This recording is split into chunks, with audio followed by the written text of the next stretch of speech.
Hello there. How are you tonight? Before we begin, gently dim the lights, settle into a comfortable position, and let the noise of the day slowly fade away.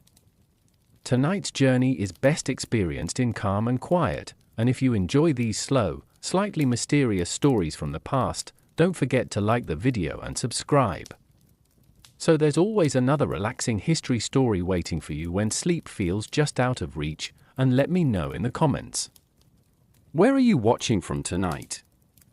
It's always fascinating to see how many different parts of the world gather together to listen to these quiet stories from the past. Now, imagine living in a time where life was harsh, uncertain, and often exhausting. This was the medieval world.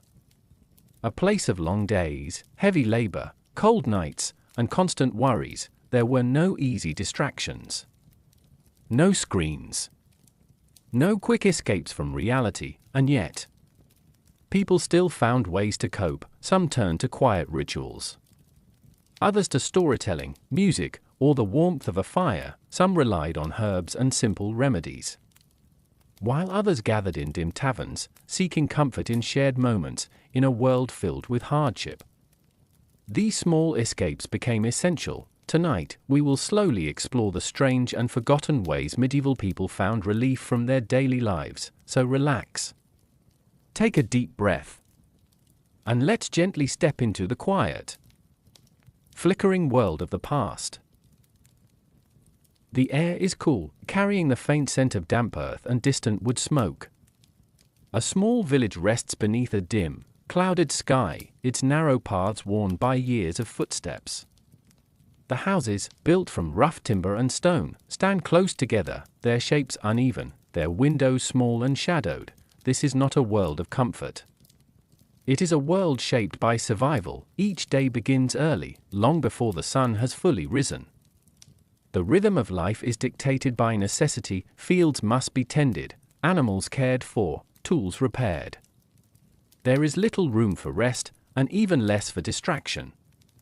Time moves slowly here, measured not in minutes, but in effort, and yet, beneath this weight of routine, something quieter exists, a need to step away, if only for a moment, because even in the hardest lives, the human mind searches for stillness, for softness, for escape. As the day fades into evening, the village begins to change.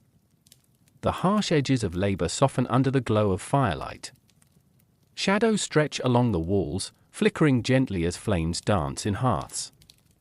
The noise of tools and labor fades, replaced by quieter sounds, the murmur of voices, the crackle of wood, the slow exhale of a long day ending. It is here, in these small moments, that escape begins, not through grand adventures or distant journeys, but through subtle shifts in attention, a story told in a low voice, a melody hummed softly in the dark, the simple act of sitting still, watching the fire.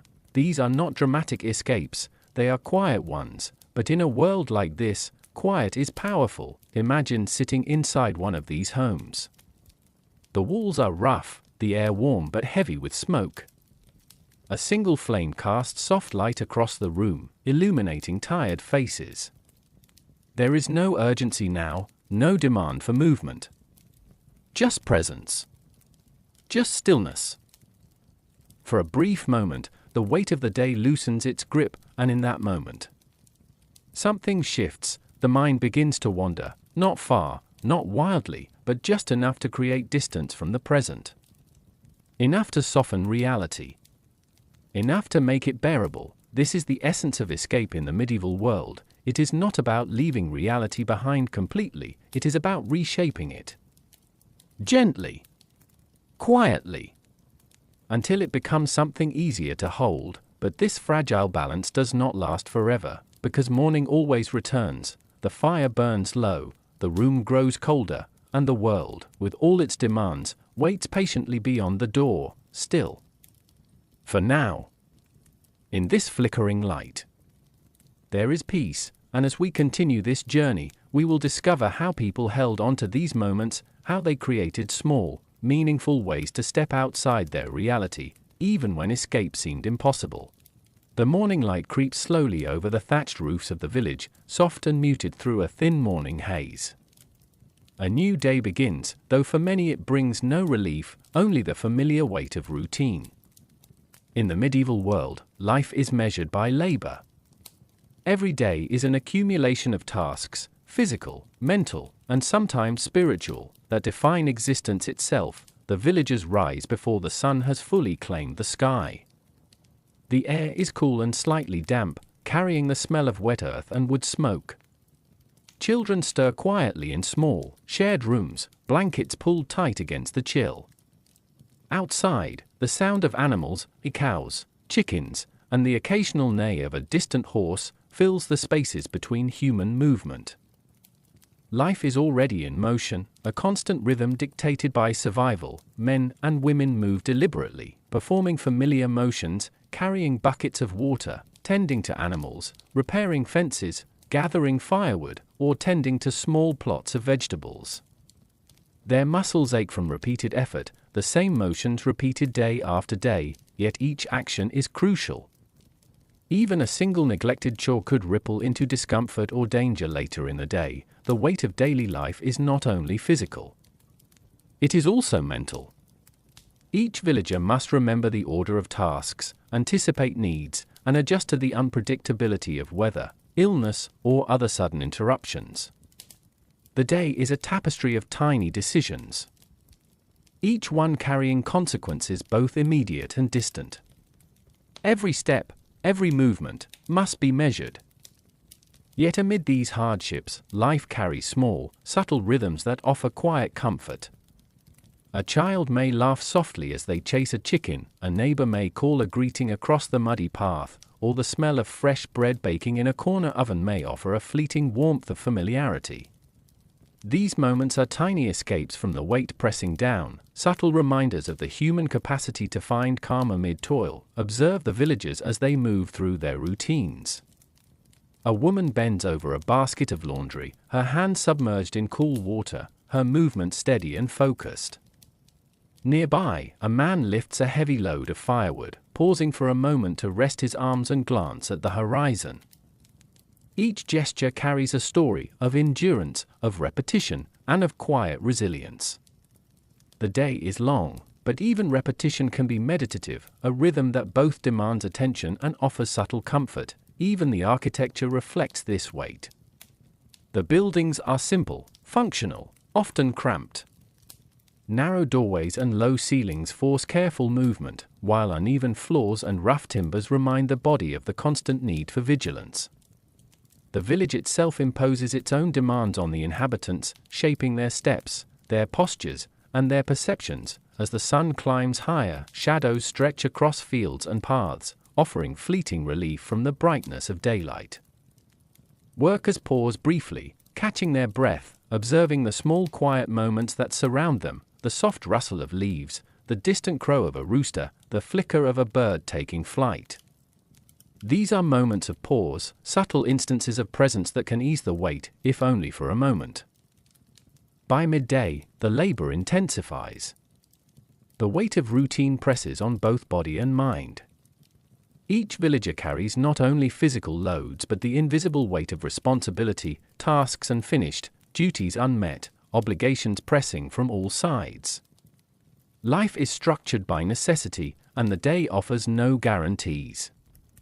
The rhythm continues: lift, bend, carry, tend, repair, repeat, yet even here, there is a certain meditation in movement.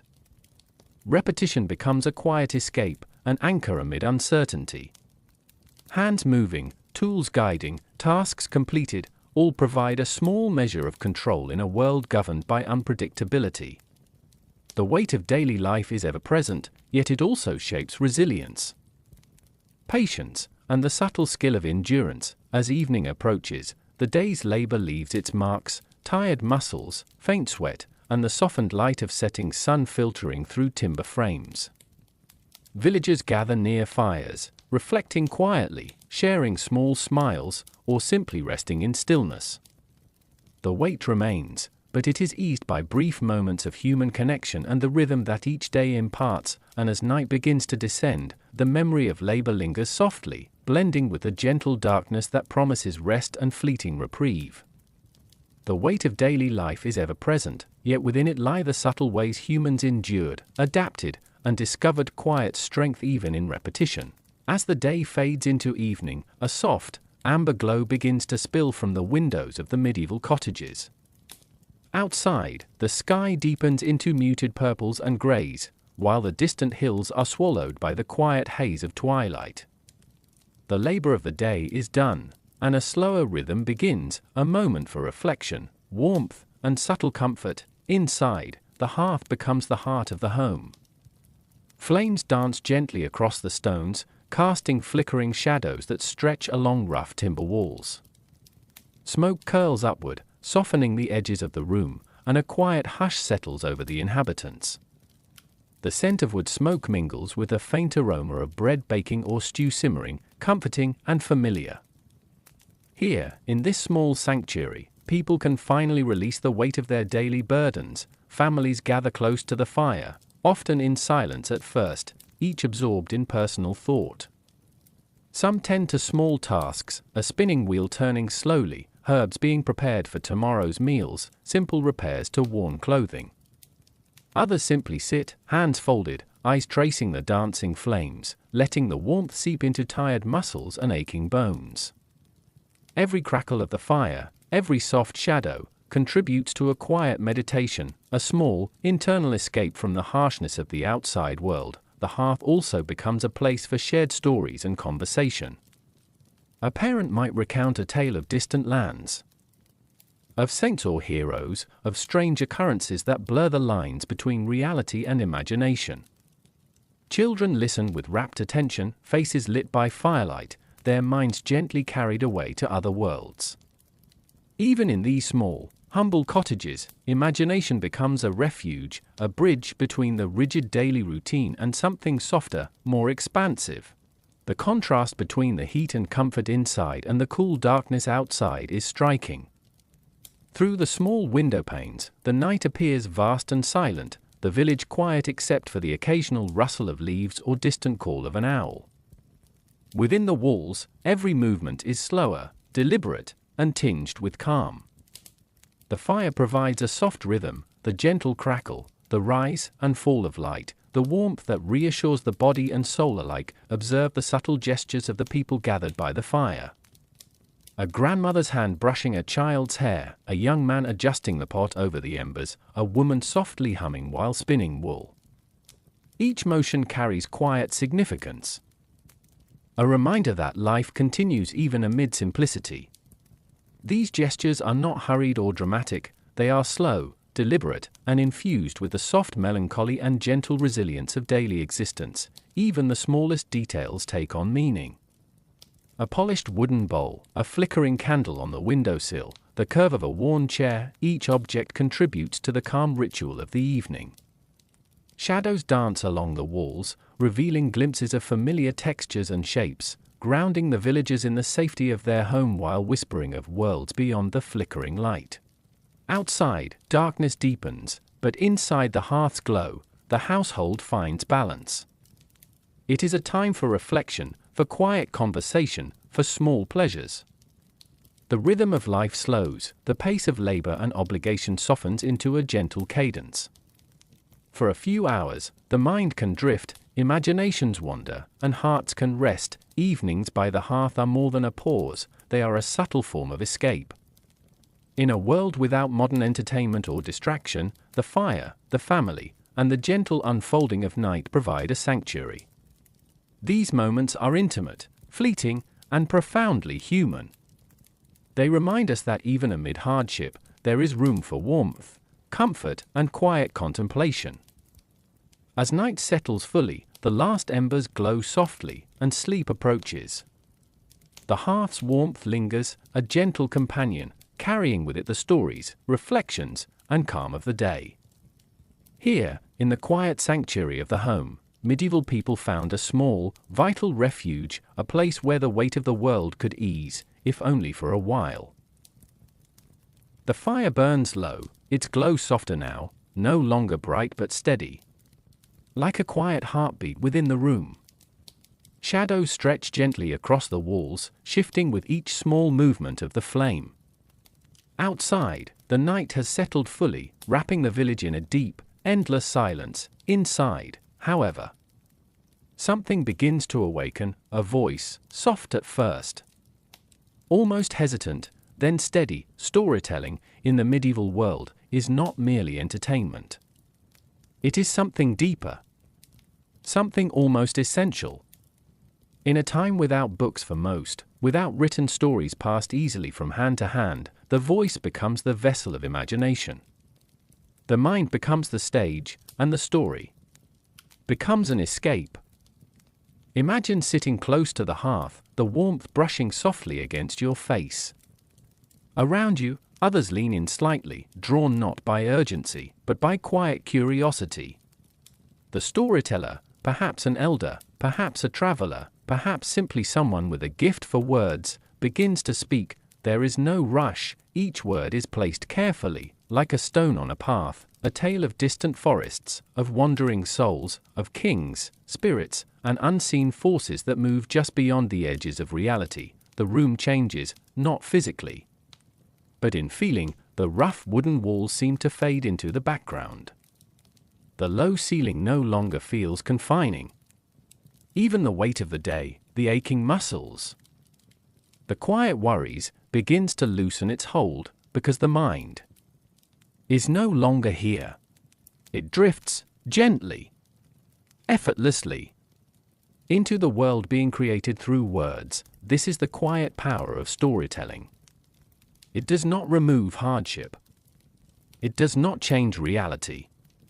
But it reshapes perception, offering distance and sometimes comfort. Children listen with wide, still eyes, their thoughts carried far beyond the village.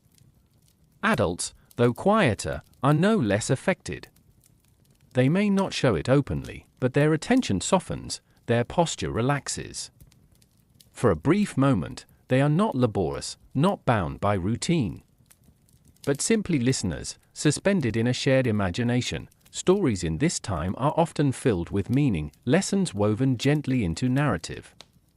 Tales of caution, of hope, of unseen consequences.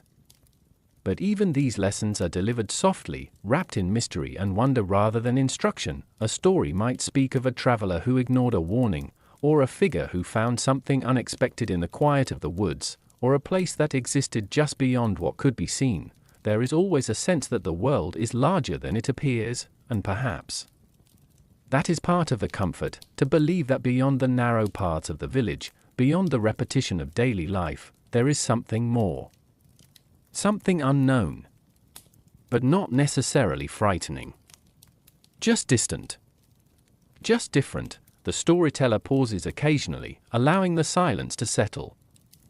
The fire crackles softly, filling the space between words. These pauses are not empty, they are part of the rhythm. They give the mind time to wander deeper, to shape the images, to feel the story rather than simply hear it, and in that stillness, something remarkable happens. Time slows, the boundaries between reality and imagination soften, and the room, though small and simple, becomes something vast. You are no longer just sitting by a fire, you are walking through forests, standing in quiet halls, listening to distant echoes that feel both strange and familiar. This shared experience binds the listeners together. Not through conversation, but through quiet understanding. Each person sees the story differently, feels it in their own way, yet all are connected by the same gentle thread. As the tale nears its end, the voice lowers. The words become fewer, softer. The images begin to fade, like mist dissolving in early morning light, and slowly, carefully, the room returns, the walls, the fire, the quiet presence of others. Reality settles back into place, not harshly, but gently.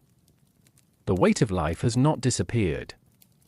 The work, the responsibilities, the routines, they all remain, but something has shifted, even if only slightly. There is a softness now. A subtle calm. A sense that the mind has rested, even if the body has not. Storytelling, in its quiet and unassuming way, has offered a brief escape, not loud, not dramatic, but deeply human, and as the last words fade into the night, the fire continues to glow softly, holding within it the echoes of every story ever told beside its light. You are no longer just sitting by a fire, you are walking through forests, standing in quiet halls, listening to distant echoes that feel both strange and familiar. This shared experience binds the listeners together. Not through conversation, but through quiet understanding. Each person sees the story differently, feels it in their own way, yet all are connected by the same gentle thread. As the tale nears its end, the voice lowers. The words become fewer, softer. The images begin to fade, like mist dissolving in early morning light, and slowly, carefully, the room returns, the walls, the fire, the quiet presence of others. Reality settles back into place, not harshly, but gently. The weight of life has not disappeared. The work, the responsibilities, the routines, they all remain, but something has shifted, even if only slightly. There is a softness now. A subtle calm. A sense that the mind has rested, even if the body has not. Storytelling, in its quiet and unassuming way, has offered a brief escape, not loud, not dramatic, but deeply human, and as the last words fade into the night, the fire continues to glow softly, holding within it the echoes of every story ever told beside its light. The night deepens, settling gently over the village like a soft, dark blanket. The last traces of storytelling fade into quiet murmurs, and for a moment, there is only the steady crackle of the hearth and the slow rhythm of breathing within the room. But the silence does not remain empty for long. From somewhere in the corner, a soft sound begins, a single note, then another. Music, in the medieval world, is not grand or elaborate. It does not arrive with orchestras or polished performances. Instead, it emerges quietly, simple, unrefined, and deeply human. It is woven into the fabric of everyday life, appearing in moments like these, when the day has ended and the mind begins to soften. A wooden flute, worn smooth by years of use, a small harp, its strings gently plucked, or perhaps only a voice, humming low and steady. The melody is not complex. It does not demand attention, it invites it. Imagine sitting near the hearth as the sound fills the room. The notes rise and fall slowly, carried by the warmth of the fire. There is no urgency in the rhythm, no need for perfection. Each tone lingers slightly, blending into the next, creating a soft, flowing pattern that feels almost like breathing. This is not music meant to impress, it is music meant to soothe, to ease the tension held in the body, to quiet the restless edges of the mind. For those who listen, something subtle begins to shift. The long day, the labor, the repetition, the quiet strain starts to drift further away. The melody becomes a gentle barrier between the listener and their worries, not removing them entirely, but softening their presence. Even those who do not play instruments contribute in their own way. A quiet hum joins the melody. A soft tapping of fingers against wood creates a simple rhythm. The music becomes shared, not owned by any one person, but shaped collectively by the small contributions of those gathered together. There is comfort in this simplicity, no expectations, no performance, just sound. Existing in the moment, outside, the night remains still. The cool air presses gently against the walls, and the darkness stretches endlessly across the fields. But inside, the music creates a different kind of space, one that feels warmer, softer, more contained. A young child leans against a parent, eyes half closed, listening without effort. An older villager sits quietly, hands resting in their lap, the melody stirring faint memories that drift just beyond clear thought. Even those who have heard these same tunes countless times find something new in them, not in the notes themselves, but in the feeling they create. Music here is not about novelty, it is about familiarity, the comfort of something known. Repeated gently, like a quiet reassurance, in a world where so much is uncertain, this predictability becomes its own form of escape. The mind does not need to question or analyze. It simply follows the rhythm, allowing itself to settle into a slower, calmer state. Sometimes, the melody carries a hint of sadness, a soft, almost unnoticeable melancholy that lingers beneath the surface. But even this is not heavy. It is gentle, like the fading light at the end of a day. A reminder of the passage of time, of effort, of life itself. Yet presented in a way that feels peaceful rather than burdensome. The music continues, unhurried, moments pass without notice, the fire burns lower, and gradually, the sounds begin to fade, the flute falls silent, the humming softens. Then disappears. What remains is not emptiness, but a quiet fullness, a sense that something has been released, something eased. The mind feels lighter, the body more at rest. In this way, music becomes more than simple entertainment, it becomes a refuge, a place where the noise of the world is replaced with gentle rhythm. Where the weight of the day can dissolve, even if only for a little while, and as silence returns once more, it feels different now, softer, warmer, easier to rest within. Beyond the quiet glow of the hearth and the soft melodies of the home, there exists another kind of evening refuge in the medieval world, a place where the silence is gently replaced by murmurs, where the stillness gives way to shared presence, the tavern. As night settles deeper over the village, a few scattered lights remain visible along the narrow paths. Among them, one glows a little brighter, a little warmer. The tavern door opens and closes softly, releasing faint waves of sound into the cool night air, low voices, quiet laughter, the subtle rhythm of human connection. Inside, the atmosphere is different from the home, yet no less comforting. The room is dim, lit by candles and the low glow of a central fire. Shadows gather in the corners, while wooden beams stretch overhead, darkened by years of smoke and time. The air carries the scent of ale, wood, and worn timber, a familiar mixture that speaks of countless evenings just like this one. People gather here not out of urgency, but out of need, not a physical need, but something quieter, a need to be among others. After long days spent in labor, often in isolation or quiet routine, the presence of others becomes its own form of escape. In the tavern, individuals are no longer alone in their thoughts. The weight of the day, though still present, feels lighter when shared, even without words. Imagine stepping inside.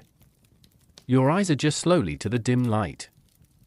Figures sit at rough wooden tables, their faces partially illuminated by flickering candlelight. Some speak softly, leaning toward one another. Others sit in quiet companionship, their presence enough to fill the space between them.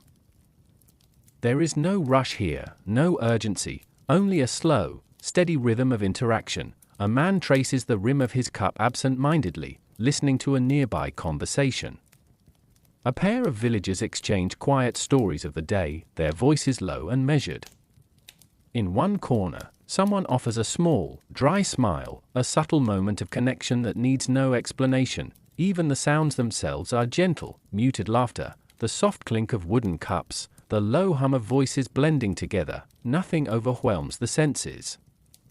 Everything moves in a calm, unhurried flow. The tavern does not erase hardship. It does not change the realities waiting outside its walls.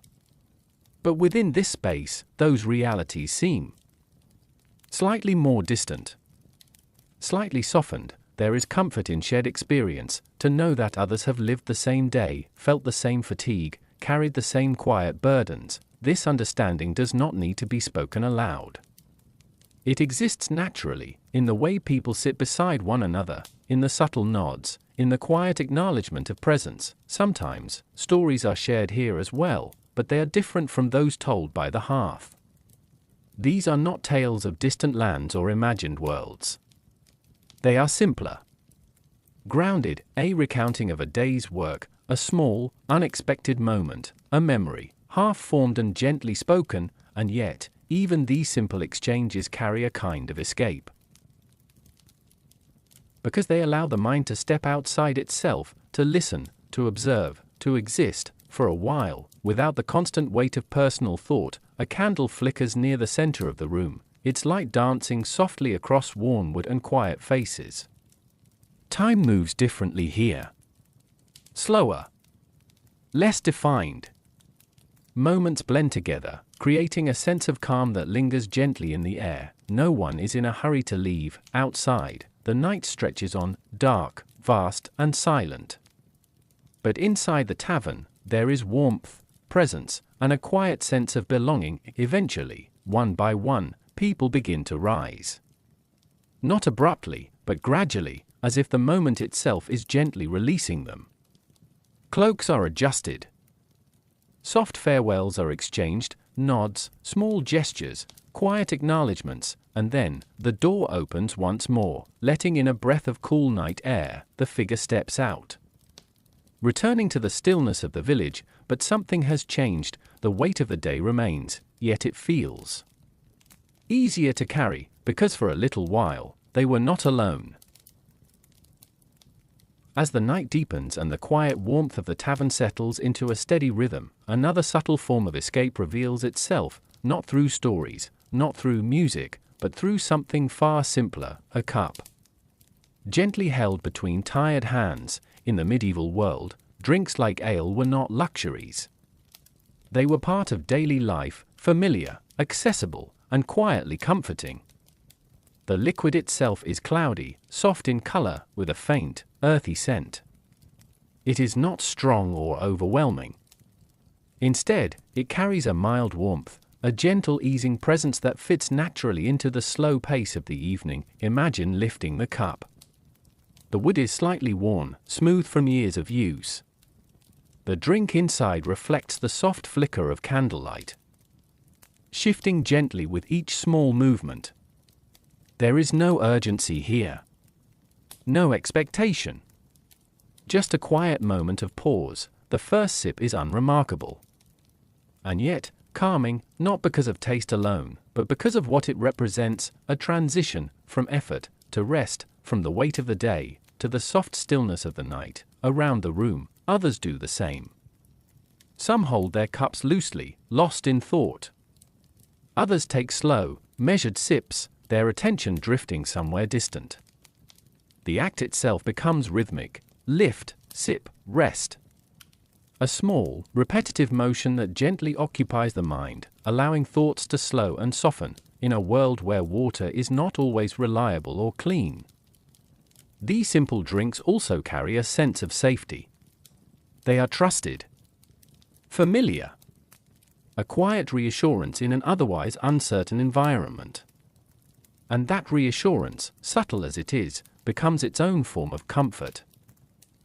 But the effect is not only physical. There is a quiet shift that happens within the mind. Edges soften, tension loosens, the constant awareness required throughout the day, the need to observe, to react, to anticipate, begins to fade into the background.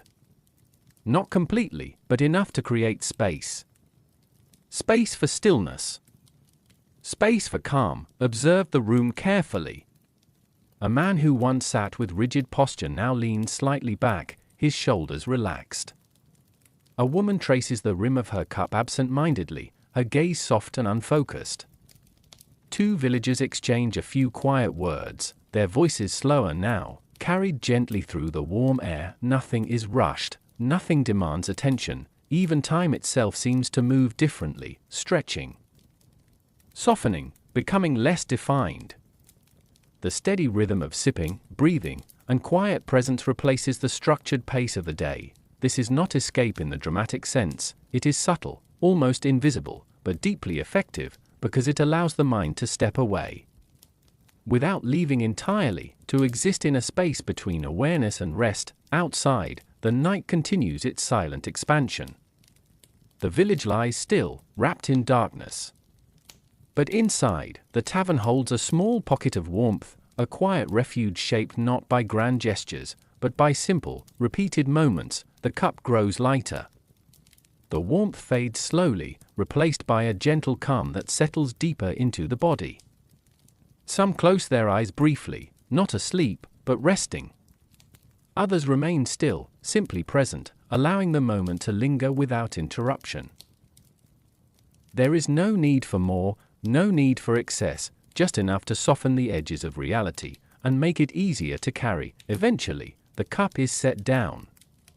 The moment passes, but but its effect remains subtle, quiet, and lasting just long enough to bridge the distance between effort and rest, and as the final sips disappear into the quiet of the night, what remains is not the drink itself, but the calm it gently leaves behind. As the last quiet conversations in the tavern begin to fade, and the warmth of simple drink settles gently into the body, another, more subtle form of escape begins to emerge, not in crowded rooms, not in shared spaces, but in quieter corners of life, where knowledge is passed softly, and nature itself becomes a source of calm. In the medieval world, herbs were more than just plants, they were companions, remedies.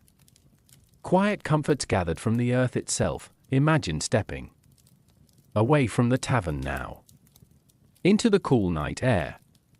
The village is still. The sky stretches wide above, scattered with faint stars, while the ground beneath your feet holds the memory of the day's warmth. Somewhere nearby, tucked beside a small home, there is a modest garden.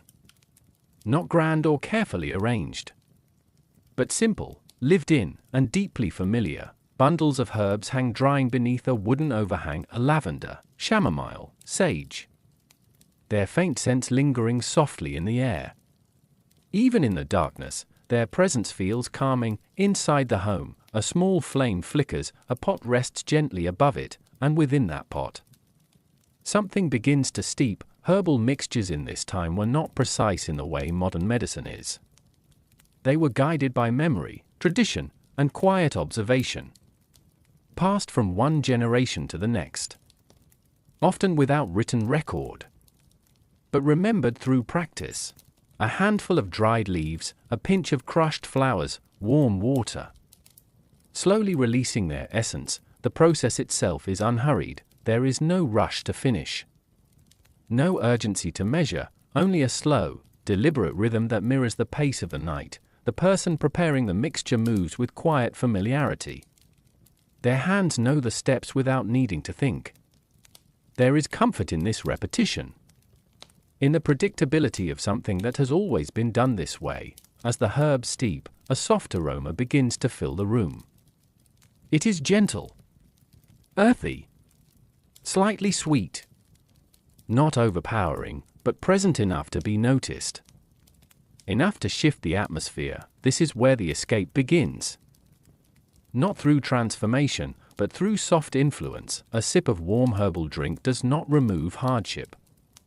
It does not erase the realities of the world outside, but it changes something subtle and internal. The body begins to relax, the breath slows, thoughts, once sharp and restless, begin to drift, becoming softer, less defined. In a time without clear answers, without certainty, these small mixtures offered something deeply valuable, a sense of control, to gather something from the earth, to prepare it with care, to feel its quiet effect. This alone could bring comfort. In some homes, these remedies were shared among family. A mother might prepare a simple infusion for a restless child. An elder might sip slowly, eyes half closed, letting the warmth settle through tired limbs. In others, the practice is solitary, a single cup, a quiet room, a moment of stillness. There is no need for conversation here. The experience is inward, gentle, almost meditative. Outside, the wind moves softly through the village, brushing against wooden walls and narrow paths. But inside, time feels slower. The flicker of the flame becomes hypnotic, its movement steady and calm, and with each sip, the distance between effort and rest becomes smaller. It is not an escape that takes you away, but one that allows you to remain, with less weight. Some believe these herbs carry deeper properties, protective, calming, even slightly mystical. Whether true or not, the belief itself added another layer of comfort, to trust that something natural, something simple, could ease the mind and body, was powerful in its own quiet way. Eventually, the cup is empty, the warmth fades slowly, leaving behind a soft stillness. The mind is quieter now, the body more at ease, and the world, though unchanged, feels just a little more distant, a little softer around the edges. The flame continues to flicker, the night continues to deepen. And within this quiet space, nature has done its gentle work. As the warmth of herbs fades gently into the body, and the quiet of the night settles more deeply into the village, another form of comfort begins to take shape, less tangible, less visible, but just as powerful, because in a world filled with uncertainty, where illness arrives without warning, where misfortune feels sudden and unexplained, the human mind begins to search for patterns, for meaning, for protection, and so, people turn to something that existed between belief and imagination, superstition, step outside once more into the medieval night. The air is still, almost too still. The kind of silence that makes every small sound feel significant. A distant rustle. A faint creak of wood. The soft whisper of wind slipping through narrow paths. In such a world, the unknown is never far away, and where the unknown exists, so does fear, but fear, when given shape, becomes easier to face. This is where rituals begin. Inside a small home, barely lit by a single candle, someone moves quietly. Their actions are careful, deliberate, almost instinctive. Not rushed, not dramatic. Simply practiced. A small object is placed near the doorway, a symbol carved faintly into wood, a whispered phrase, repeated softly under the breath. To an outsider, these gestures might seem insignificant, but here, they matter deeply, because they create a sense of order in a world that often feels unpredictable. Imagine a mother, gently tying a small charm near her child's bed. It is simple, perhaps made of thread, herbs, or carved wood. Its power is not proven, but believed, and belief, in this moment, is enough. It allows her to rest, to feel, even briefly, that something unseen is watching over them. In another home, an elderly figure traces a familiar symbol near a window. Not out of fear, but out of habit. A quiet reassurance repeated night after night. These rituals are not loud or overwhelming, they are subtle, quiet, almost invisible, but they carry weight within the mind, because they offer something that cannot be easily found elsewhere: control, not over the world itself, but over how one feels within it. Outside, the darkness remains unchanged. The wind still moves through the village. The distant unknown still lingers beyond the edge of sight. But inside, something has shifted. The act of performing a ritual, no matter how small, creates a boundary. A sense that within these walls, within this space, there is a layer of protection, whether real or imagined. It soothes the mind, and that soothing becomes a form of escape, a way to quiet the constant questioning, a way to soften the edges of fear. Even travelers carried such beliefs with them. A small object tucked into a pocket. A phrase remembered and repeated under the breath before stepping into unfamiliar places, not as certainty, but as comfort. In this way, superstition becomes less about fear and more about reassurance, a quiet agreement between the mind and the unknown. I will do this, and in return, I will feel safe. And for a time, that feeling is real. The candle flickers slightly, casting shifting shadows along the walls. The room feels still, contained, protected by the simple acts that have just been performed. The person exhales slowly, and their body begins to relax, not because the world has changed, but because their perception of it has softened. This is the true escape, not leaving reality behind, but reshaping it. Just enough to make it bearable. As the night deepens further, the rituals fade into memory. The objects remain in place, silent and unmoving. The whispered words dissolve into the air, but their effect lingers. A quiet calm, a subtle reassurance, and in that calm, sleep begins to feel closer, not because all fears have vanished, but because they have been gently quieted, by belief, by repetition, by the human need to feel safe in an uncertain world. As the night grows quieter, and the small rituals of protection fade gently into stillness, another presence begins to emerge, not something seen, not something touched, but something deeply felt: faith. In the medieval world, religion was not separate from daily life. It was woven into it. Present in the rhythm of the day, in the turning of the seasons, in the quiet moments between work and rest, but beyond structure and tradition. It also offered something more personal, a place to go without moving, a form of escape that required no tools, no preparation. Only stillness. Imagine now stepping into a small stone church at night. The outside world fades the moment you cross the threshold. The air inside is cooler, heavier, filled with a quiet that feels almost sacred.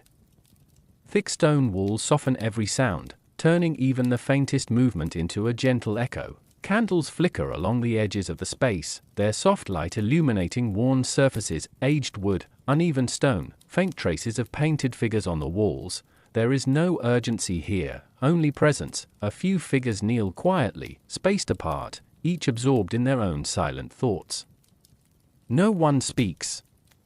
No one needs to, because this space is not meant for conversation, it is meant for release. Prayer, in its simplest form, is a conversation without sound, a moment where the weight carried throughout the day is slowly set down, piece by piece. Imagine kneeling now. The stone beneath you is cool, grounding. Your hands come together, not out of habit alone, but as a way of focusing the mind. At first, the thoughts are scattered, fragments of the day return, tasks unfinished, words spoken, small worries that refuse to settle, but slowly, with each quiet breath, they begin to soften. This is the gentle shift that prayer creates, not an immediate escape, but a gradual one, a slow movement away from the noise of the mind, toward something quieter, something still. For many, prayer was not only about asking for something, it was about surrendering, letting go of what could not be controlled, releasing the need to understand everything. In a world where answers were often unclear, this act alone brought comfort, to believe that there was something greater. Something watching, listening, guiding. Even in silence, the candlelight flickers softly, casting slow-moving shadows along the walls. The space feels timeless, untouched by the urgency of the outside world, and within that stillness, something begins to change. The breath deepens, the body relaxes. The constant tension carried throughout the day begins to dissolve, replaced by a quiet sense of acceptance. Not everything is solved, not everything is understood, but for this moment, that is no longer necessary. In another corner of the church, someone sits rather than kneels, their gaze fixed softly on the flickering flame before them. Their expression is calm, distant, as if their thoughts have drifted somewhere far beyond the walls of the building. This too is prayer, not spoken, but felt. Outside, the night continues, vast and silent. The same uncertainties remain, waiting beyond the door, but inside, there is space to breathe, space to exist without fear, even if only briefly. This is the quiet power of faith. It does not remove hardship, it does not change the world outside, but it changes how that world is carried within, and sometimes that is enough. Eventually, the moment comes to rise. Not suddenly, but slowly, as if returning from somewhere distant. The mind is quieter now. The body lighter, a final glance at the candle, a soft breath, and then, the quiet walk back toward the door. As it opens, the cool night air returns, brushing gently against the face. The world is still the same, but it feels different, softer, more distant, because for a little while, you step beyond it. After the stillness of prayer, after the quiet surrender of the night, there comes, for some, a different kind of longing, not just to quiet the mind, but to leave. Even if only for a while, to step beyond the familiar paths, beyond the same fields, the same walls, the same routines repeated day after day. In the medieval world, such opportunities were rare. Life was rooted, fixed, bound to place and obligation, and yet, there existed one quiet doorway into something different, the pilgrimage. Imagine now the early hours of morning. The sky is pale, just beginning to shift from darkness into a soft, muted gray. The village is still asleep, its narrow paths empty, its home silent. But one figure is awake, standing at the edge of everything they have always known. A small bag rests over their shoulder. Nothing heavy. Only what is needed. A piece of bread. A simple cup. Perhaps a small object of comfort, carried without explanation. There is no crowd, no grand farewell, only a quiet decision to go. The first steps feel uncertain. The path ahead stretches into the distance, unfamiliar and undefined. There is no clear map, no certainty of what lies beyond the next turn. And yet, there is something deeply calming about this uncertainty, because for the first time in a long while, the day is not already known. As the figure walks, the village slowly fades behind them. The sounds of daily life, tools, voices, movement, are replaced by something softer, wind through open fields, distant birds, the quiet rhythm of footsteps on earth. Travel in this time is not fast. It is slow, steady, almost meditative. Each step carries the body forward, but also creates space within the mind. There is nothing to rush toward, no urgency to arrive. The journey itself becomes the purpose. Along the way, others may appear, the distant figures moving along the same path. They do not always speak. Sometimes they simply walk near one another for a while, sharing the silence. A quiet understanding passes between them. Each has left something behind, each is seeking something. Even if they cannot fully name it, the road winds gently through changing landscapes. Open fields give way to narrow wooded paths. Small streams reflect the soft light of the sky. Occasional settlements appear in the distance, offering brief moments of rest, but even these stops feel different from home, because nothing here is permanent. There is a lightness in this temporary existence. No expectations to fulfill, no routines to repeat, only the present moment. Unfolding slowly, step by step, fatigue comes, of course. The body grows tired. The feet ache from the uneven ground. But even this discomfort carries a strange kind of clarity. It simplifies everything. There is only the next step, the next breath, and in that simplicity, the mind quiets. For many, the pilgrimage is tied to faith, a journey toward a sacred place, a deeper connection, a sense of purpose beyond the ordinary. But even beyond its meaning, it offers something rare: distance from worry, from repetition, from the quiet weight of daily life. As the sun begins to lower in the sky, the light softens once more, casting long shadows across the path. The figure slows, searching for a place to rest. Perhaps beneath a tree, or beside a quiet stretch of land. There is no perfect place, only a moment to pause. Sitting down, the body relaxes, the steady movement finally giving way to stillness. The world feels larger now, more open, and yet strangely peaceful. The mind drifts, not toward the past or the future, but simply outward, following the fading light, the distant horizon. The journey is far from over, but something has already changed, because for a little while, they are no longer bound to one place, no longer defined by the same walls, the same expectations. They are simply moving, and in that movement, they have found a different kind of escape.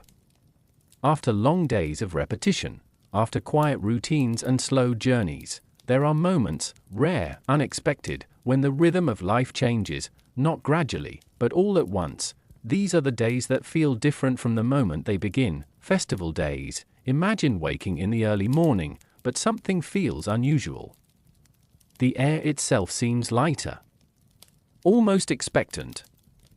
There is movement outside, more than usual. Voices, distant but present, drifting through the village before the sun has fully risen. The routines of the day are still there, but softened, set aside just slightly. Work is reduced, postponed, or forgotten altogether, because today is not like other days. As the light grows stronger, the village slowly transforms. Small decorations appear, simple cloths, greenery, perhaps ribbons tied between wooden posts. Nothing elaborate, but enough to signal change. Color enters a world usually defined by muted tones. People step outside not with urgency, but with anticipation. Their movements are lighter, their posture less burdened. Even their expressions, often reserved, carry a quiet hint of something different, something close to joy. In the center of the village, a gathering begins to form. Not organized in the way we might expect, but natural.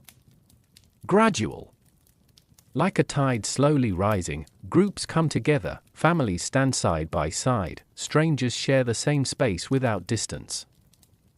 And for a moment, the boundaries of daily life begin to blur. There may be music, simple instruments, played without perfection, but with feeling. The sound is soft at first, then slowly fills the air. Not overwhelming, but steady. Rhythmic. Something the body can follow without effort, a drum, a flute, the quiet echo of voices rising together. Children move more freely here, their steps unburdened by routine. Adults, too, allow themselves small shifts, slight smiles, relaxed shoulders, moments of stillness where nothing is required of them. This is not constant happiness, but it is a pause, a brief release from the steady weight of ordinary life. Food is shared more openly. Simple bread, small portions, perhaps something slightly better than usual. The act of sharing itself becomes part of the experience, hands passing items, quiet exchanges, gestures of inclusion. No one speaks of hardship today, not because it has disappeared, but because, for this moment, it is set aside. Time moves differently during these gatherings. The usual structure, morning, work, rest, loosens its hold.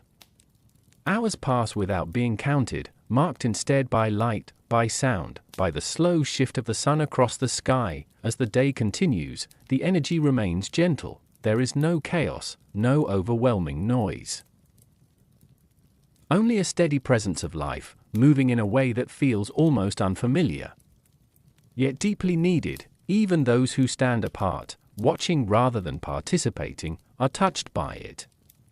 They observe quietly, absorbing the change in atmosphere, allowing themselves to feel connected without stepping fully into the crowd, because even observing is a form of escape. As evening approaches, the light softens once again.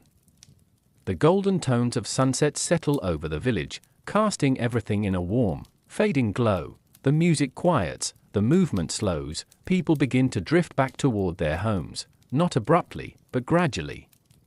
As if the day itself is gently coming to rest, there is no sadness in the ending. Only a quiet understanding that this moment was temporary, and perhaps that is what made it meaningful. The decorations remain for a while, shifting softly in the evening breeze. The space where people gathered grows empty again, returning to its usual stillness, but something lingers, not in the objects, not in the place, but in memory, a reminder that even in a life defined by hardship and repetition, there are moments, small, rare, and fleeting, where the world feels lighter, where the weight is lifted, even if only for a day.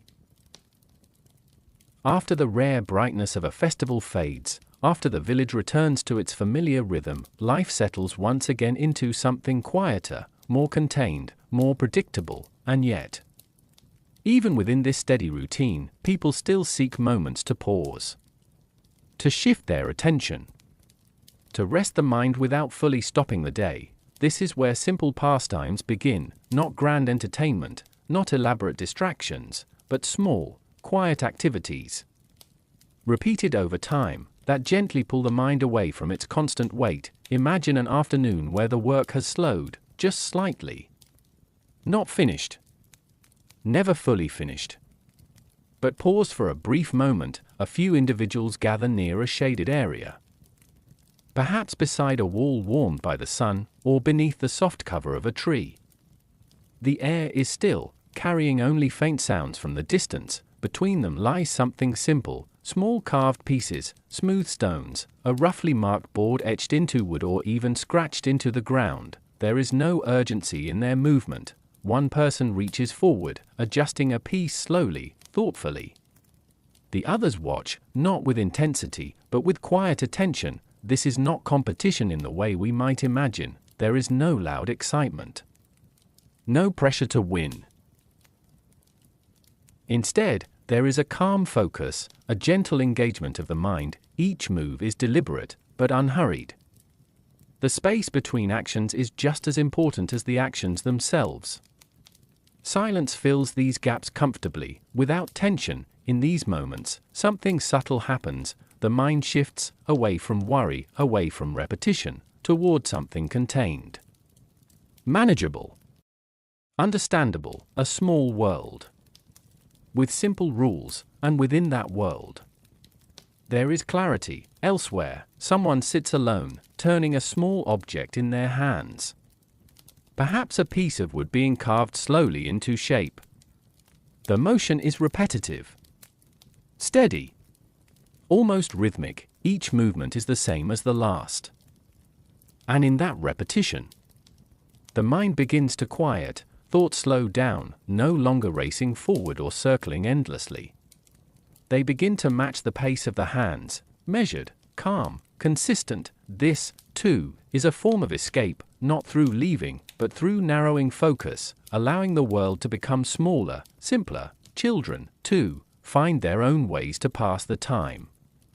Their games are unstructured, fluid, shaped by imagination rather than rules. A stick becomes something more. A patch of ground becomes a space for movement, for quiet play. Their laughter, though soft, carries lightly through the air, brief, fleeting, but present. Even for adults, watching such moments offers a quiet kind of relief, a reminder of something less burdened, less heavy. As the day continues, these small pastimes come and go. No fixed time, no strict beginning or end. They exist in the spaces between responsibility, filling the gaps gently without demanding attention. A game left unfinished, a carving set aside. Nothing needs to be completed, because completion is not the purpose. The purpose is the moment itself, a brief shift in awareness, a pause in the continuous flow of effort. As evening begins to approach, the light softens, stretching long shadows across the ground. The figures who once sat together slowly rise, returning to their tasks or making their way home. The objects remain where they were, simple, unchanged, but their effect lingers. The mind feels lighter, less crowded, not empty, but quieter. In a world where life rarely pauses completely, these small activities offer something essential, not an escape from reality, but a gentle step to the side of it, a moment where the weight is held a little differently, a little more lightly. And as the day fades into evening once more, that quiet shift becomes enough.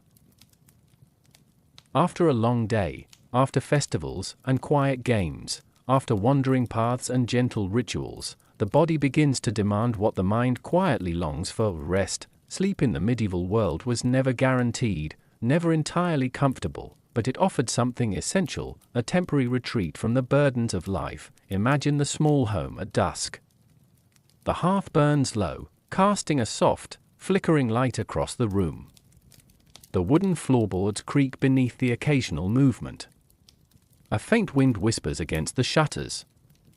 Outside, the village slowly quiets, the last echoes of daily life fading into evening. Inside, people prepare for the night with simple care. A straw-filled mattress laid upon the floor. Perhaps a woolen blanket draped over it. The air is cool, slightly damp, yet familiar. There is a gentle rhythm to these preparations, a movement that signals the day's end, a ritual in itself. As the body settles onto the bed, the mind begins to let go. Not all worries vanish. Not all fears dissolve, but the edges soften. Each heartbeat slows. Each breath deepens. The small, familiar space, the walls, the window, the faint glow of the dying fire, becomes a cocoon. A boundary against the outside world, and then the mind drifts. Some may think of the day's events, work unfinished, conversations remembered, fleeting moments of joy or frustration. Others may allow the imagination to wander, painting faint images of distant fields, of flowing streams, or of quiet forests glimpsed during travel. Sleep, in this world, is a bridge between effort and rest, between the known and the imagined, between reality and the fleeting sanctuary of dreams. The night carries its own rhythm. Sounds arrive slowly, the soft creak of timber, the distant call of an animal, the whisper of wind through the village. Each sound integrates seamlessly into the darkness, neither alarming nor urgent, and within this darkness, the mind begins its quiet work. It sifts, it sorts, it drifts. For a time, there is no need for vigilance. No need for labor. No need to respond. Sleep becomes a refuge. The body, often exhausted from the labors of the day, harvesting, building, walking, preparing, finally finds release. Muscles unclench. Limbs grow heavy. Eyes close, and the quiet mind follows. Some medieval thinkers believed that sleep carried meaning beyond mere rest. Dreams might reveal truths, portend events, or offer glimpses into spiritual realms.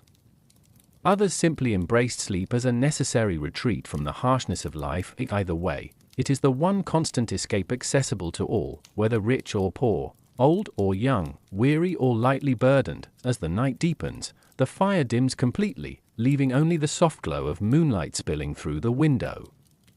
Shadows stretch slowly across walls and floor. The room feels timeless, suspended between the day just ended and the day yet to come. Here, in these quiet hours, the individual can exist without expectation, no work, no responsibility, no ritual, no observation, only presence. Sleep, in this context, is not just biological necessity, it is liberation. It is the body and mind reclaiming a measure of freedom in a world where control is often scarce, and as dreams begin to form, images soft and shifting, the mind finds a gentle narrative of its own. Perhaps a memory, perhaps a vision of what might have been, perhaps a world entirely imagined. Whatever the content, the effect is the same, a gentle release, a soft descent into quiet, until, eventually, the first light of dawn approaches, and the world begins to stir once again. For now, however, in this moment, sleep reigns, the medieval mind, the tired body, the quiet space, each aligned in peaceful surrender, and for a few hours, life is held lightly, suspended in calm, gentle darkness. As the night deepens and the village rests, a quieter journey begins, not outward, along paths or streets, but inward. Into the mind itself. Sleep, as we have seen, is the body's release, but for medieval people, it was also a portal, a bridge between the earthly and the mysterious, the known and the unseen. Imagine lying in a simple room, the warmth of a low fire or faint candlelight lingering, your body heavy from the day's labor. The familiar shadows stretch across the walls. Outside, the world is still. No voices, no work, no burden. In this stillness, the mind drifts, dreams begin, not always vivid. Sometimes fleeting, almost like mist passing through the consciousness. Shapes, sounds, and half-formed scenes move without clear order. The mind explores freely, untethered from the rules of reality. For the medieval imagination, these dreams carried meaning. A simple image could be interpreted as a warning, a fleeting vision could signal good fortune. Even the random unfolding of the night's mind might hint at spiritual messages, guidance, or insight. Families whispered of dreams that spoke to them, handed down interpretations, or recorded signs of the divine in nightly visions. In small cottages and great halls alike, dream interpretation became a gentle ritual. Imagine a quiet figure, eyes closed, turning over the events of the day in their mind as sleep deepens. In the dream, they wander through familiar fields, but subtly changed. The paths twist differently. Streams appear where none flowed. Shapes of animals or distant figures linger at the edge of vision. Some might feel unease. Others calm. Both are embraced, for even discomfort in a dream is a lesson, a guide, or simply a moment of reflection. Outside, the faint wind brushes through the trees, blending with the slow, steady rhythm of breath inside. The mind forms stories, connections, images that the waking day cannot provide. For many, this was not only entertainment, it was solace, a way to process the world. To rehearse it, reshape it, or momentarily leave it behind. Dreams became companions in the long nights, small adventures that could be recalled upon waking. A shepherd might interpret a vision of distant mountains. A craftsman might see unusual figures guiding his hands. A child might dream of flight or strange animals, carrying hints of imagination that softened the weight of daily labor.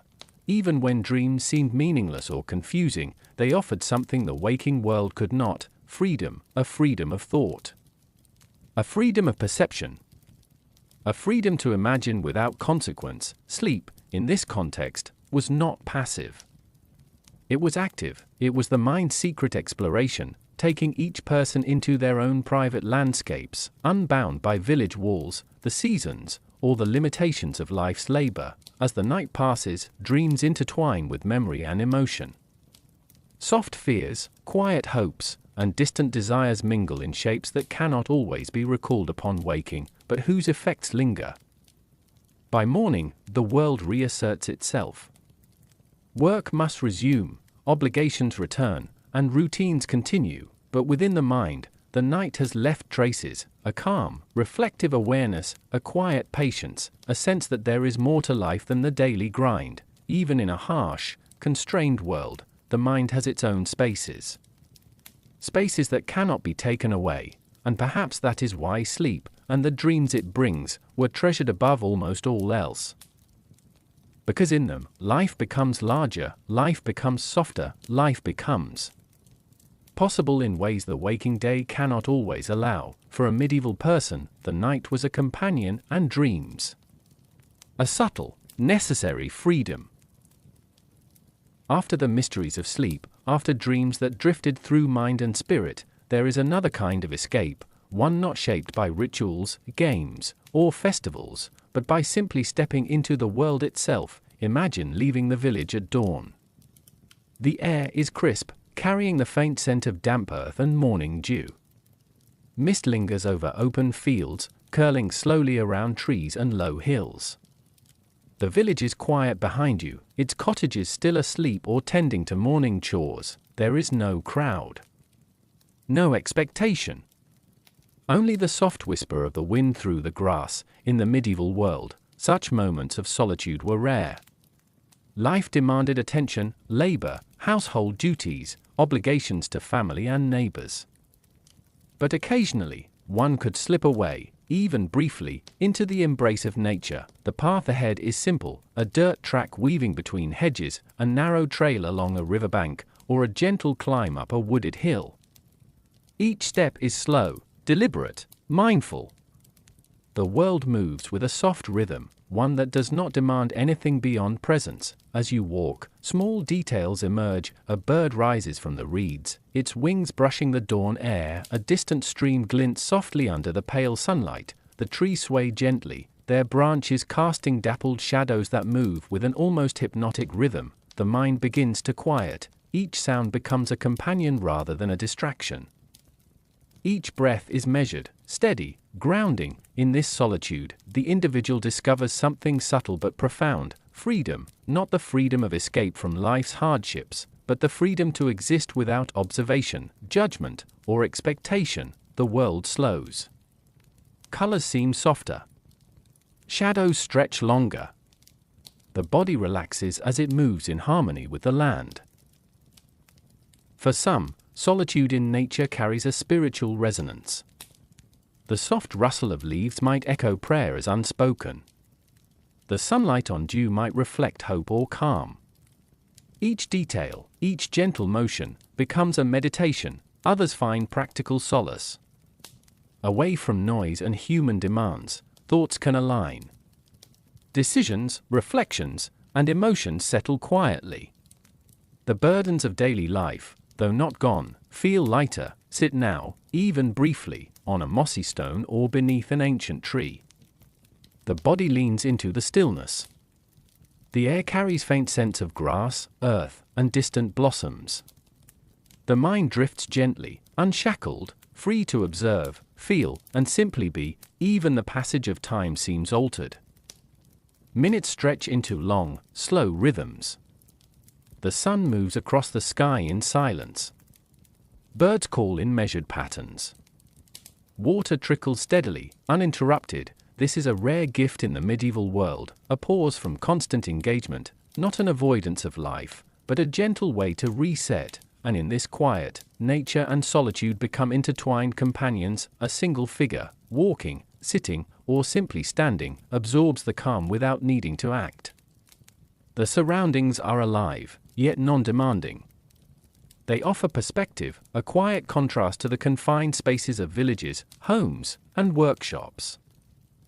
The mind, once busy with obligations and repetitive labor, now wanders softly. Thoughts drift like leaves on a stream. Memories and imagination mix with the present. In these moments, the simplest observations bring relief: the subtle shimmer of light on water, the distant call of a bird, the gentle sway of branches in a warm breeze. And when the time comes to return to the village, it is with a quieter spirit, a lighter step, a renewed perspective. Solitude and nature have offered a temporary refuge.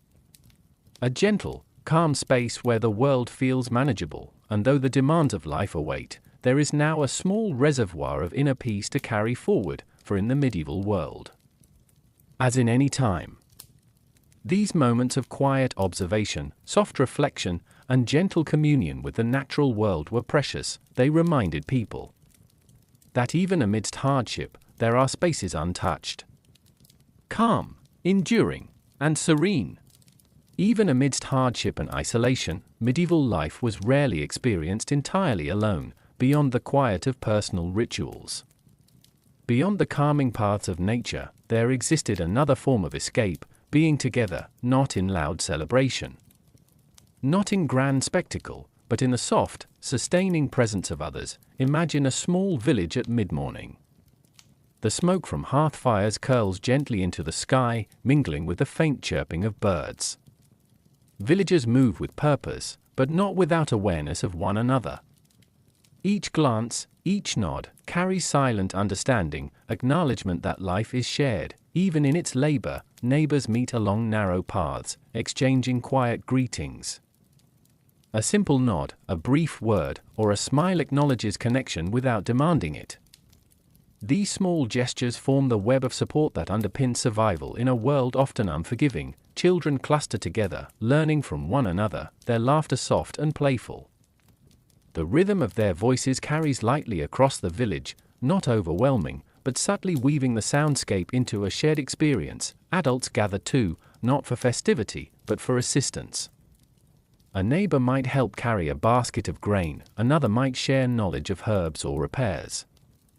These acts, simple and routine, are the unnoticed threads of community that make the weight of life bearable. Even work itself becomes a shared experience. The rhythms of labor, chopping wood, tending animals, carrying water, are often synchronized. The presence of others transforms effort into something quietly comforting. The shared sighs, the careful coordination, the mutual understanding of effort creates a subtle harmony. For medieval people, community offered more than practical help. It provided emotional sustenance. A shared glance across a field, the quiet presence of another in the same space, the unspoken acknowledgement of hardship, all conveyed a sense of belonging. This belonging, though understated, offered a gentle escape from the isolation that might otherwise weigh heavily on the mind. It allowed individuals to lean, ever so slightly, on the collective presence of others. Even the smallest moments, helping a neighbor mend a fence, carrying water for the sick, sharing a morsel of bread, provided quiet reassurance. Life's uncertainties, though not erased, felt a little lighter when borne together. At the center of village life, spaces emerge where people naturally converge: the well, a communal hearth, or a simple shaded corner. Here, silence is shared, not imposed. People do not always speak. They simply exist alongside one another. The calm presence of another can be as comforting as words. Occasionally, these communal moments intersect with the imagination or play. Children invent games together, adults exchange quiet stories, or artisans demonstrate techniques to one another. These shared experiences, though modest, weave richness into daily life. Even at home, family life mirrors this pattern. Meals eaten together, chores performed side by side, or small prayers recited quietly in unison, all reinforce the understanding that life is not carried alone, and there is a subtle rhythm in these connections. A nod here, a hand extended there, a shared laugh or sigh, each acts as a quiet balm, softening the edges of difficulty. Community is not always perfect. Friction exists. Tensions arise. But the overall effect remains gentle and sustaining. The knowledge that one is part of a living network, however small, offers a steady, grounding relief from the ceaseless demands of existence. By evening, as villagers return to their homes, these shared moments linger in memory. A glance at a neighbor tending fire, a child's soft laughter, or the quiet chatter along a path becomes a quiet thread of reassurance. In a world of relentless labor and uncertainty, these threads are subtle escapes. They are not loud or immediate, but they endure. Community, in its quiet forms, offers peace. A gentle support. A reminder that even when life presses in, we are not entirely alone. Even the harshest day is softened by knowing that others share the path, and in these shared moments, the medieval world reveals one of its quietest, deepest comforts, the simple, sustaining power of togetherness. In the medieval world, work was never just a necessity, it was relentless, repetitive, and demanding, yet within this repetition, there existed a quiet refuge, a rhythm that offered a subtle escape from the mind's burdens. Imagine a medieval villager rising at dawn, the faint light spilling over wooden rooftops, dew clinging softly to the grass. Their hands are calloused from years of labor, their back already stiff from the day ahead, and yet, there is a certain predictability in what comes next: the chopping of wood, the turning of the grindstone, the rhythmic movement of tending animals, each motion repeated again and again. At first glance, it may seem exhausting, monotonous, even harsh, but there is a strange kind of comfort in repetition. Each action has a measure, a cadence, a beat that the body can follow almost unconsciously. The mind, initially restless with worry or thought, begins to align with this cadence. One swing of the axe, one turn of the wheel, one scoop of water. Each sets a rhythm. And slowly, almost imperceptibly, thought itself follows, anxiety softens. Pressure eases, the world narrows to the immediate task, simple, finite, and achievable. There is no need to solve everything at once. No need to predict the future or control outcomes beyond the next motion. Each repetition offers a subtle control over the small world directly before you. And in that control comes relief. The motions of work, chopping, grinding, planting, tending, become almost meditative.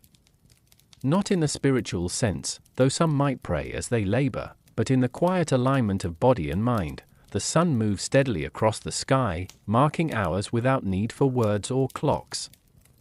The rhythm of labor dictates the pace, slow and measured. Even when the day is long, the repeated patterns provide continuity and grounding. Occasionally, these moments are accompanied by soft human presence, a neighbor working nearby, children observing, or a companion sharing the same task. Words are minimal. Instructions, if any, are quiet. The focus is on action, not conversation, and yet, the shared presence enhances the rhythm. The mind is not entirely alone, yet not distracted. A soft, communal focus emerges. Even mundane tasks, baking bread, tending animals, sweeping floors, become small islands of calm, hands moving in familiar motions, eyes observing subtle changes, ears attuned to ambient sounds. Each motion steady, each breath slow, each step predictable. In this way, medieval labor was not only a survival mechanism, it was a gentle form of mental escape. The body worked. And in doing so, it quieted the mind. The repetitive motion carried the weight of thought, creating a bridge between the challenges of life and a more peaceful state of mind. By mid-afternoon, fatigue sets in, but it is not entirely unwelcome. The body, aligned with its own rhythm, feels satisfaction in motion completed. The world outside may be harsh. Hunger, weather, illness, and uncertainty remain, but in these hours of steady, repetitive work, there is a temporary sanctuary. The mind, once racing or restless, finds focus. The hands and tools provide structure. The rhythm itself becomes a quiet companion. As evening approaches, the body slows, the motions end. But the relief lingers, the sense of accomplishment, the gentle tiredness, and the alignment of mind and motion provide a subtle escape from the relentless weight of medieval life. Even the most repetitive labor can become a sanctuary. Even in hardship, rhythm offers freedom. For those who understood it, the repetitive day was not just survival, it was a quiet way to breathe, to exist, to endure, and in that endurance, there is a fragile, precious peace. Even in the medieval world, with all its quiet refuges, sleep, dreams, nature, rituals, and even the rhythm of work, there is a subtle truth: escape is never complete. No matter how gentle or immersive, every moment of relief is temporary. Reality, in its persistent way, always returns. Imagine a villager waking from a deep, dream-filled sleep. The night has been long, the mind has wandered freely, and the body has rested. For a few hours, all worries seemed distant, all burdens softened. The mind felt lighter, untethered, but with the first light of dawn comes a gentle, unavoidable reminder: work awaits. Animals must be fed, fields tended, fires stoked, and the household restored to order. Even the soft, immersive rhythms of labor cannot erase the constant pressures of life. The repetitive motion offers brief alignment of body and mind, but it cannot dissolve hunger, cold, or the slow march of time, and yet, within this truth lies a quiet, important lesson. Escape does not mean absence. It does not mean running away. Escape is subtle. It is measured. It is a temporary reprieve that allows a person to return to reality with slightly renewed strength. Consider a group of villagers gathered at the edge of the forest, sharing quiet moments before the day begins. They have walked along gentle paths, observed the calm river, or sat beneath tall trees in silence. For a while, the world seems distant, softened, but eventually, the work, responsibilities, and daily routines reassert themselves. The villagers rise, brushing off moss or dew, and return to their cottages. Reality, inescapable yet manageable, resumes. Even the warmth of communal comfort, quiet conversation, shared labor, subtle assistance, cannot remove the underlying struggles entirely. It can only provide strength to face them. The same is true of sleep.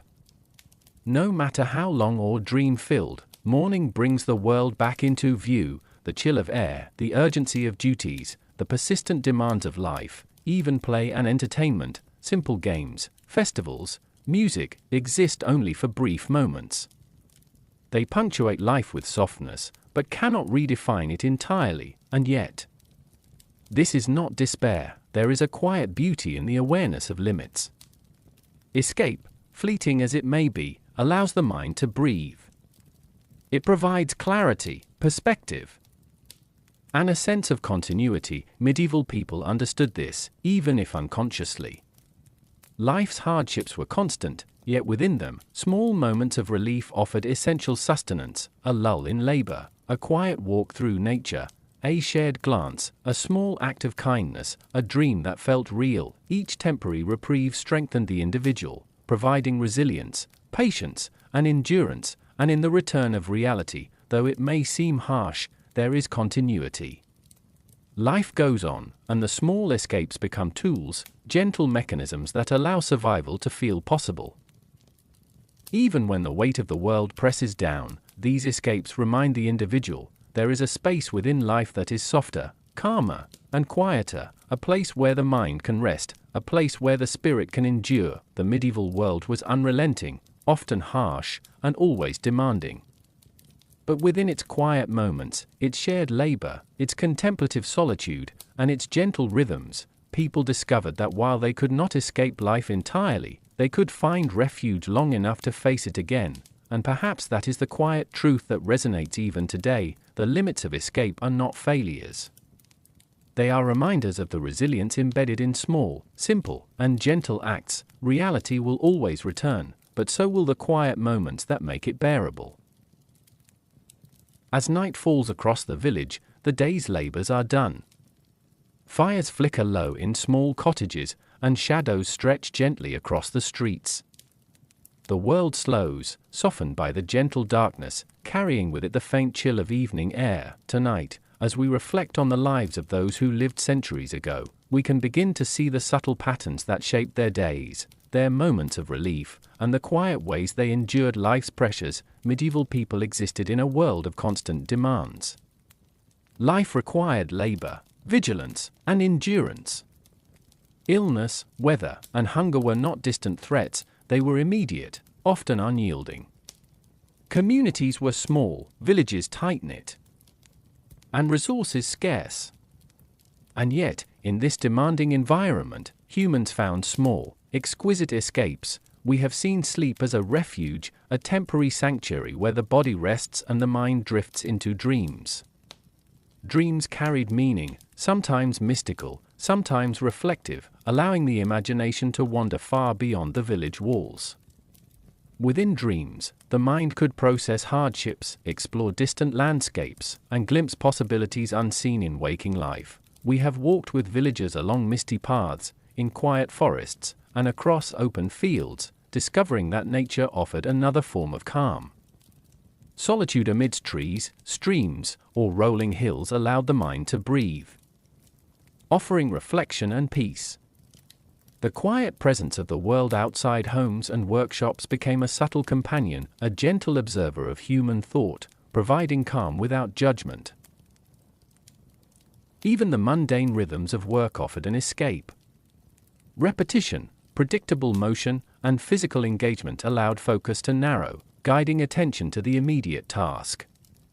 The swing of an axe, the grinding of a millstone, the bending and tending of fields or livestock, these movements brought alignment between mind and body, providing a meditative rhythm in the midst of labor's demands. Community, too, provided quiet resilience.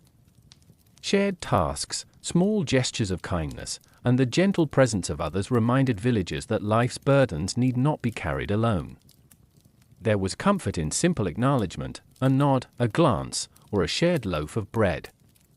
In these small connections, the harshness of reality softened, and human beings found reassurance and quiet companionship. Festivals, simple games, storytelling, music, and the warmth of the hearth added gentle color to life's austere palette. Even when brief, these moments of joy and reflection allowed the mind to step away from pressing concerns, offering a subtle but vital emotional reprieve. Yet, through all these escapes, sleep, dreams, work, community, nature, and play, there is one recurring truth: escape has limits. Reality always returns. Labor must continue. Hunger must be addressed. Illness may strike. Obligations will persist. And yet, this reality is not a defeat, but a framework within which these small, quiet moments of relief exist. Perhaps this is the lesson the medieval world leaves for us: escape is not about eluding life. It is about discovering gentle, sustainable ways to endure it. Each escape, each ritual, each quiet moment, builds resilience. Each walk along a misty path, each dream explored, each shared task with a neighbor, strengthens the spirit against the pressures of life. These acts do not remove challenges, they transform our relationship to them. Even in hardship, beauty persists. The soft flicker of a candle, the gentle rustle of leaves, the rhythmic cadence of labor, the shared laughter of children, the warmth of a hearth, each is a small sanctuary. And together, they weave a quiet narrative of endurance, reflection, and human resilience. As we bring this exploration to a close, consider the subtle interweaving of these escapes. Sleep allows rest. Dreams give imagination room to wander. Work brings focus and rhythm. Nature provides calm. Community offers connection. Play, music, and storytelling create joy. And in their limits, these experiences remind us that reality, though unavoidable, can be softened and reframed, even centuries later. These lessons remain relevant. In our modern lives, distractions and comforts may differ, yet the core principles echo the past. We find relief in quiet, in reflection, in connection, and in the rhythms that give structure to our days. The medieval methods were simple, unadorned, yet profoundly effective, showing that the human spirit seeks and thrives upon balance, even when external circumstances are harsh. So as the night deepens across the medieval village, imagine the people within their simple homes, resting, dreaming, reflecting, and quietly enduring life. The flicker of a fire, the distant call of an owl, the gentle hush of wind through the trees, each element contributes to a gentle narrative of survival and calm. Even when reality presses hard, these small moments, the straw mattress by the hearth, the rhythmic swing of work, the laughter shared with neighbors, the soft glow of moonlight, become anchors. They remind the medieval mind, and perhaps ours too, that endurance is not merely survival. It is a quiet art of living thoughtfully, patiently, and with attention to the small sources of relief that make each day bearable. So now, as you settle into your own space, let the quiet wisdom of the past guide you. Think of the villagers who walked, worked, rested, and dreamed centuries ago, finding in their simplicity and shared humanity the tools to face life's relentless challenges. Their escapes were subtle, transient, yet essential, and their endurance resonates across time. Close your eyes. Breathe slowly. Imagine the flicker of the fire, the whisper of the trees, the soft rhythm of labor, the gentle presence of neighbors, the quiet joy of simple games, and the calm freedom of dreams. Let these reflections carry you into your own calm space, a modern sanctuary inspired by centuries of subtle human wisdom. For life, in any era, carries weight. But within that weight exists the capacity for quiet, gentle refuge. Sleep, reflection, nature, community, rhythm, and imagination are timeless companions, and now it is time to rest. Good night. May your dreams be gentle, may your mind find the calm it seeks, and may the quiet wisdom of the past guide you through both the shadows and the light.